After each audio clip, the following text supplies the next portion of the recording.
So I don't know what I was doing. I think I was kind of like writing, doing a backlog of some Marvel reviews or something. And I went back and read an article about like older Marvel movies. And then that's Mhm. how I found this thing. That's how I found this thing. I had no idea exactly what it was supposed to be or what it was going to be, but it's called Man Thing. And Dom, you hadn't even heard of it either. Nope. Like everyone else, was not aware of its sci-fi release on the Sci-Fi channel, the original Sci-Fi. Not Back before it was SYFY. exactly. Now, now it's that. But yeah, I mean, just looking at I think it's the streaming or probably the DVD cover of it. It's like Jesus Christ. It's the titular Man Thing and then like a dead decomposing body. It's like there is no star power here. There is no like this is the most 2005 movie that you can possibly think of. And in that way, it's not a total disaster. But it's not good. No, that's exactly right. It's not god awful. It is not god awful. In some parts, I will actually say it's kind of entertaining in moments. But essentially, what this thing is, if you've never heard of it, this was the Marvel movie. It came after the illustrious movie Elektra and Daredevil. It came after that. Basically, what this was, it's based on the Marvel character that was actually co-created by Stan Lee, Man Thing, who appeared in a handful of different issues, his own issues and stuff. But what it was, though, essentially, was Marvel was making this movie to kind of dabble into horror. They contracted an Australian company. This is an Australian production, Oh, it's technically. definitely Australian. You can No, definitely hear it at times.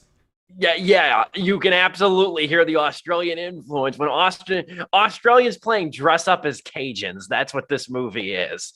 But moreover, they contracted it with this Australian film company in conjunction with Artisan Entertainment, and this thing sucks so badly it finally put Artisan Entertainment out of its misery. Just like 6 years after they made a crap load of money with the Blair Witch Project. So this just goes to show you how bad this thing tanked. And they gave this production $30 million.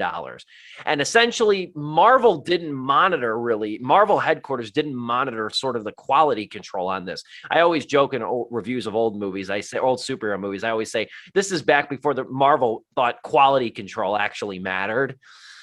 So with this thing, then they made it, and it was so bad. The original cut of it apparently was so bad, it tested so poorly that Marvel, the titan of the cinematic universe, elected to forego a theater release and instead ignominiously release this thing as a Sci-Fi network debut.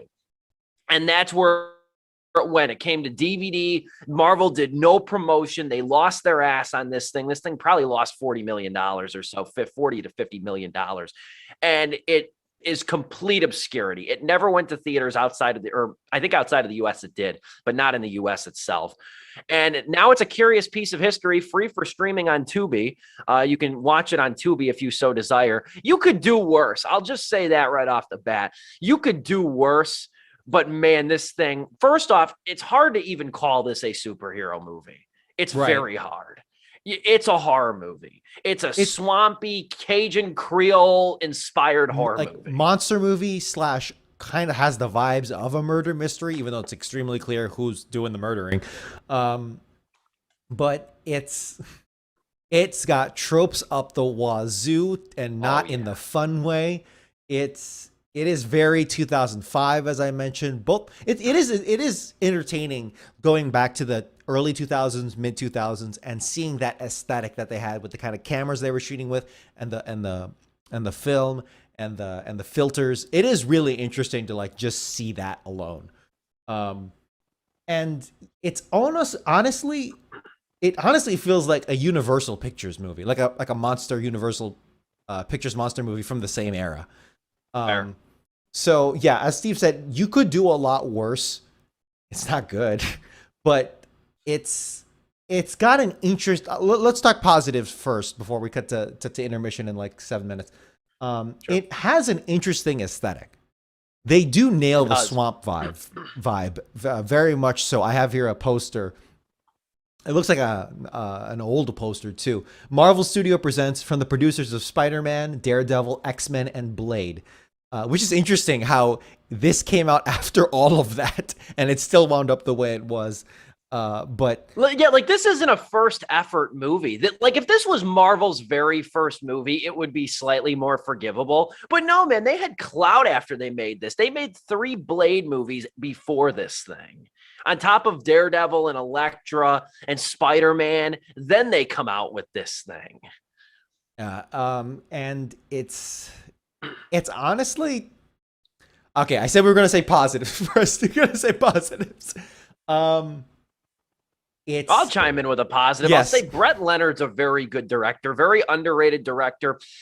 Brett Leonard was one of the guys who really was a driving force behind early uses of computer animation and CGI. The Lawnmower Man is a popular example of using groundbreaking effects that was used very well by him. Brett Leonard is a pretty damn good director. And I think now he's mainly like a tactician, kind of like a behind the scenes effects guy now. I don't think he's directed much recently.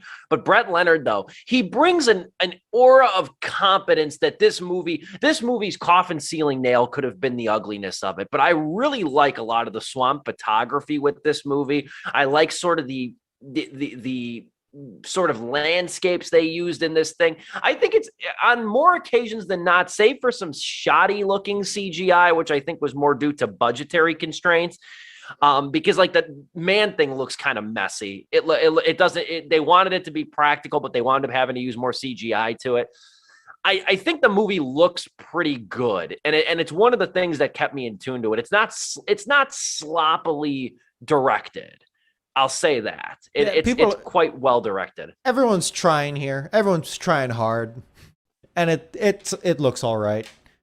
The aesthetic looks actually pretty decent, but I don't know if that's. I think that's all we can say about it. That's good. I guess the last good thing is that none of it's particularly horrible. It's just middling. That's the problem. Yes. Oh, I will say. It's one other positive was Jack Thompson, the veteran Australian actor Jack Thompson, who played Schist, the oil tycoon in this thing. That dude was awesome. That dude was on his own thing. Like he actually really took this thing seriously. Where like everybody else is just bland. This is not a movie that's very well acted either. It's not well written, but it's especially not well acted. Look, except for Jack Thompson. I was gonna say discount Michael Chiklis, but honestly, like he was trying pretty damn hard. So I'll give that to him. He was probably the best performance out of all of this. Not gonna lie. Easily. I was thinking like maybe it's the Native American. No, he was playing every trope under the sun. The guy who like poured salt on the counter and was like using rituals and chanting shit. But he had like a Christian crucifix. I'm like, what are you doing? Like this is not good. Like I was really swayed by the reviews in a bad way. Like in terms of like expecting this to be awful. Like, and I don't like to be as a film critic. I like to call myself that. It's fun. I don't like to go into a movie ready to hate it. And I wasn't expecting this thing to be a masterpiece. And I was honestly kind of happy that it was at least mediocre because there were enjoyable bits to this, but this thing is just so damn bland. That's the best word I can describe it. It's so bland. The actors here, they're trying. But number one, they're Australian and they're trying to play Cajuns, and it doesn't really work well. You could. I thought you were just gonna stop after Australian. Like number one, they're Australian. 2.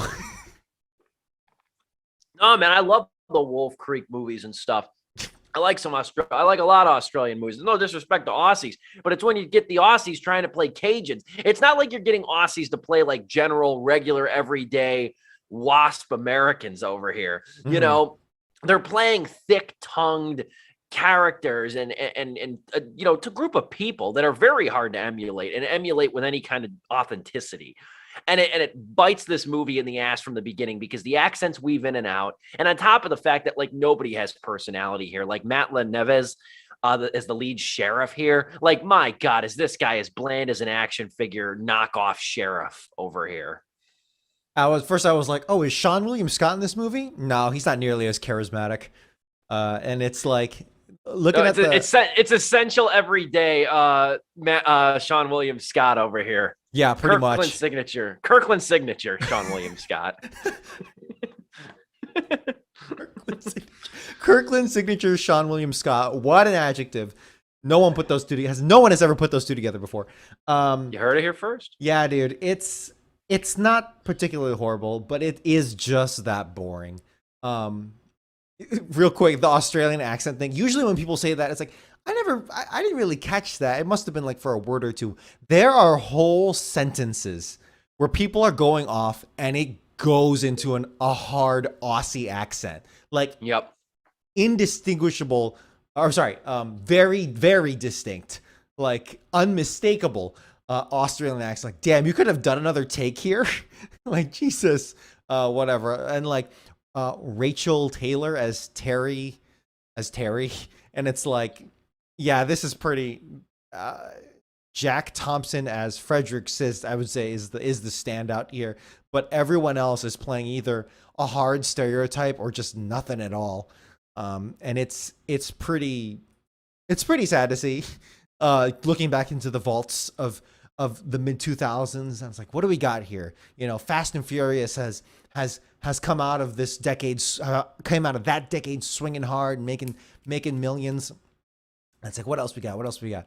Okay, so not Man-Thing. And it's like a meandering plot. How long does this movie last for? 97 minutes. 97 minutes. That's a long. It felt like a long 97 minutes, dude. I don't know about you. A little bit, yeah. I was starting to really drag that last half hour. Even though there were some cool instances in there. And there's one quote. Don't let me forget to bring up the quote from the Marvel CEO at the time about the production of this movie when he actually spoke about the failure of this. But let's talk about Man-Thing itself, I guess you're saying. I mean, I guess it's a him. I mean, I guess, Ted Sallis was the original character's name. Yeah. He's played by Conan Stevens, who I guess is an Australian actor and professional wrestler. Yeah. Yeah. I mean, fun fact, the dude is 7 feet tall. This dude is 7 feet tall. I just saw that before we did the show. But yeah, Man-Thing, I guess, was like this comic book creature thing that was a 39 issue run by Steve Gerber, the late comic book artist. And he's basically this slow, huge, like humanoid swamp monster that lives in the Everglades near kind of, what is it, a Seminole reservation, I think? I think so. It's a Native American. And if it's down in the bayou, it might be Seminole. I know Seminole's Florida. At least, I don't know. I just checked. Yes, it is Seminole. Okay. I just checked. It is Seminole. But yeah, let's talk about Man-Thing. First off, you really don't get a good look at him until like the movie's almost over. You don't really get like a great look at him. It's the Jaws, technique. It is. And it's not. It didn't play off so well. And no, and there's not a lot, like, he doesn't go like, he lives in the swamp, so you have to go to the swamp to see him. So he doesn't really go anywhere. He's kind of just stuck in this swamp thing. And he's got these like glowing red eyes. I guess the thing with this movie was they wanted to make this thing largely practical effects. They didn't want to CGI the hell out of him, but that's what wound up happening with him. And he doesn't look horrible, but he doesn't have much of a personality, really. A lot of the movie is spent with these like oil tycoons from this company Schist. A lot of this movie is spent with them, and it's a very bargain basement plot. Like, I've complained about Marvel plots in the present day kind of being, if not completely complex, then very generic and linear. Holy crap, does this movie not have a personality when it comes to its own plot? Not at all. It's pretty bland in that way. I'm thinking back to Jaws and trying to compare it, because it really was trying to take the Jaws approach. And I think obviously the central conflict is the freaking shark in Jaws. But here in Man-Thing, what's the central conflict? Yeah, sure, Man-Thing killing people, but also you have the oil tycoon and you have these characters. You have like a lot of characters, each trying to do their own thing. I need to go back and watch Jaws if some of these are also ringing similar as well. But at least here it's not nearly as interesting. Like, there's a whole character, the Native American stereotype, who's like ultra mystic and kind of out of his mind and pours salt and draws like ancient symbols on the counters. Like, yeah, how many times have we seen that? And he's like completely useless. He's just another body count. Because he makes this whole thing about, spoiler for Man Thing, but like at one point he tries to sacrifice himself. He sacrifices himself to the Man Thing to try and stop it. And it's like, nah, you didn't. You just killed. It's like it just becomes another set piece of death. And it's like, okay, cool. And it's like by then we had already seen more interesting ways of killing people. By the way, this film opens with full on topless nudity as two teenagers try and get it on. Two 30-year-old looking teenagers. Blessed soul.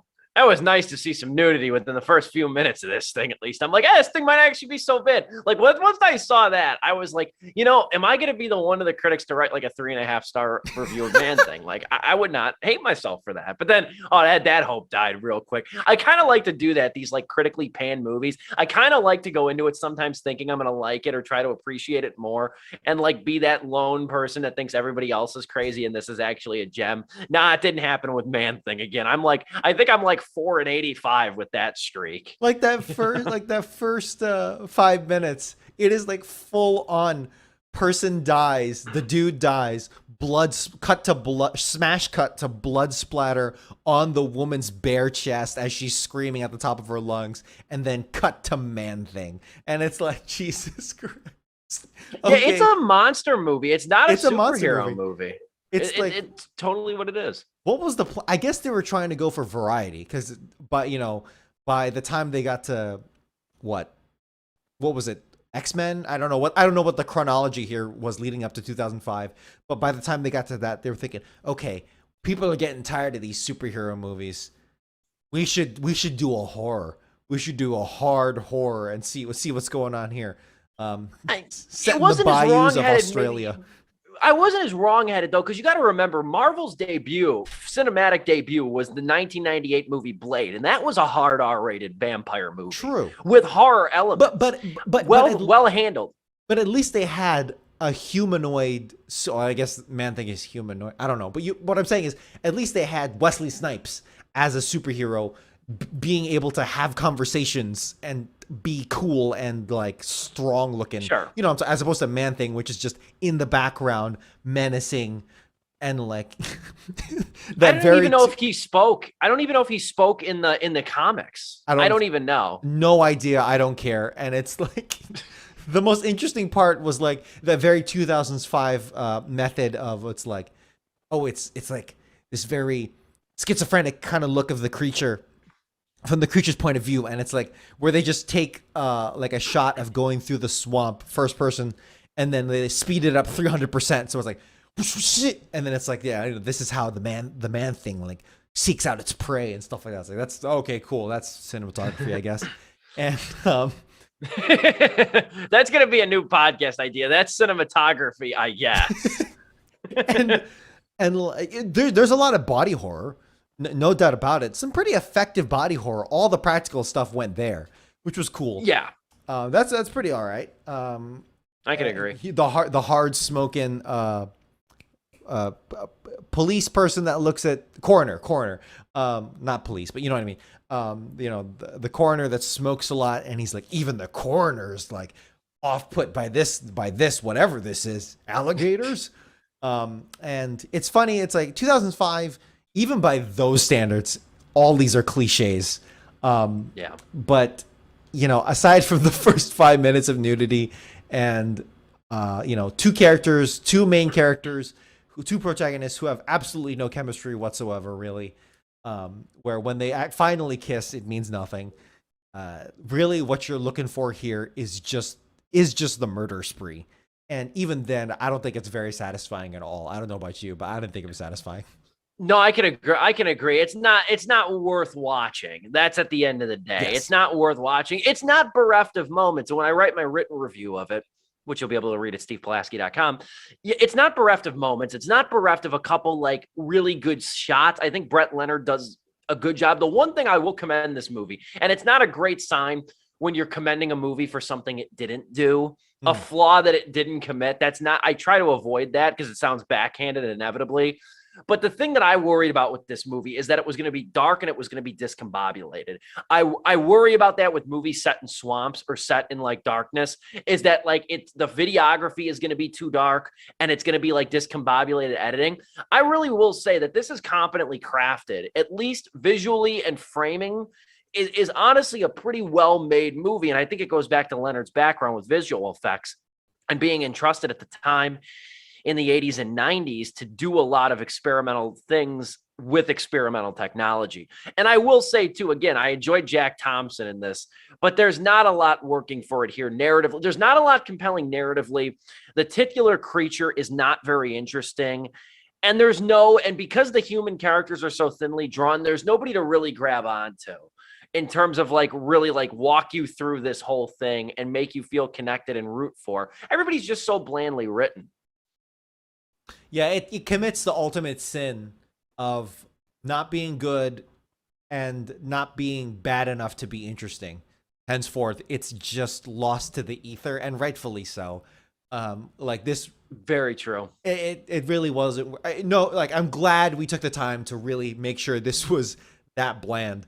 But yeah, this isn't worth anyone's time. I'm honestly, I'm just gonna. Can I give my star rating right there? It's like. You know what? Can I just add this though? And because I found this quote back when we originally, because we planned to review this like back in like July and August, and I've read like the entire Wikipedia article up and down, and I wanted to make sure I included this quote. Is that from Avi Arad, the original CEO of Marvel Studios, at least when this came out? He admitted that it was the biggest mistake was not keeping tabs on the production, as I mentioned earlier. I'm going to read his quote out loud. He said, "The one hiccup we had was the one project this was the one project we didn't micromanage. We were not going to the Outback. There was so much going on. We will never do that again. We should never have trusted anybody that far away without our supervision. Thankfully, it was a small movie and not a disaster. If we were there and on top of it, it would have been an amazing movie. I look at the horror genre and I think, shit, I can't believe this. We've learned our lesson." That's what Avi Arad said. Yeah, because again, it's not like they spent I want to take one more other quick look at this too. It's not like they spent a ton of money on this relative to other properties, especially it's a far cry from what they spend on movies of this genre today. Like Elektra was around $60 million. The movie that came after this one, Fantastic Four, this just gives you an idea of the era we're working with here. That was budgeted between $88 and $100 million. Man-Thing was $30 million, and they didn't promote it at all because it was direct to Sci-Fi. So they didn't lose much. Honestly, good move. Really good move. Really good move. It's not cheap, but it could have been a huge sunk cost if they had decided to go through with it. Yeah, dude, good freaking move. Whoever made this call, and honestly, we've learned our lesson. They really, after Fantastic Four, probably not. But like, at least they learned it. You can draw a line from that quote and that lesson to now we have the seeming problem of Marvel being too samey, too controlling of its properties, not taking enough risks. You can draw a line from here to there. Really that whole era to where we are now in 2021. But it is fascinating. So you know what? For the Marvel completionists and the people who are just interested in that kind of history, yeah, worth a shot to at least really learn that lesson. And just it is really interesting within that context. But on its own, yeah, dude, 1 out of 4 stars for me.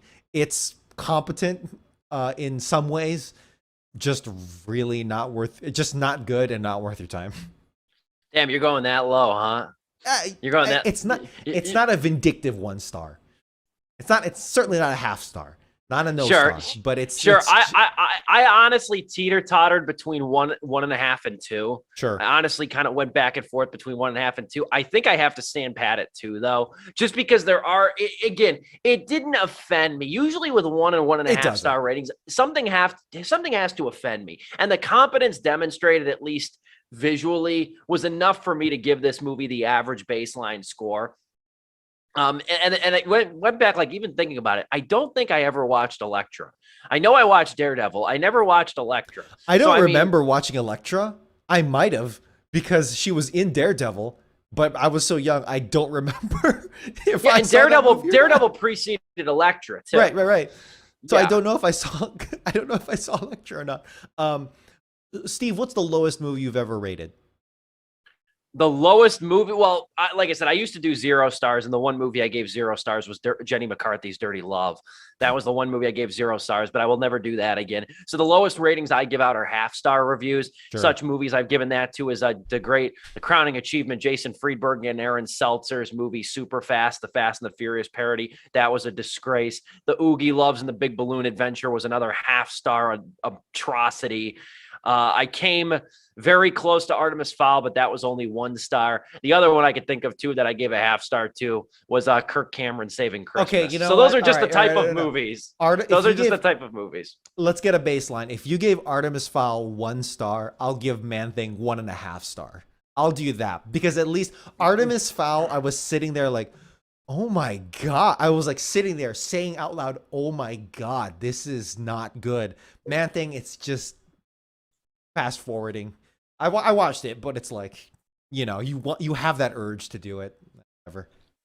Last thing before we end the show, nobody has ever said the phrase Kirkland's signature Sean William Scott until today, and nobody has ever mentioned Marvel's Man Thing and Artemis Fowl on the same podcast.